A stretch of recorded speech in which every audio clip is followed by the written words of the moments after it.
Hi అండి. Welcome to our channel Suresh Komati.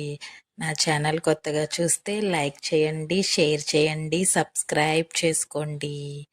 Pan పెట్టి oil పోసుకుని ఆయిల్ హీట్ అయిన తర్వాత ఉల్లిపాయ ముక్కలను పచ్చిమిర్చి ముక్కలను వేసుకుని వేయించుకోవాలి. ఉల్లిపాయలు పచ్చిమిరపకాయలు ఉప్పు వేసుకోండి, త్వరగా మగ్గిపోతాయి. 2 టమాటాలను తీసుకుని ముక్కలుగా కోసి వేసుకోవాలి.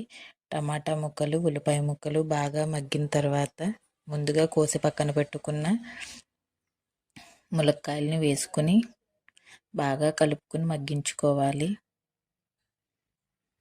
నూనెలో బాగా ములక్కాయలను మగ్గించండి, పచ్చిగా లేకుండా ఉంటాయి.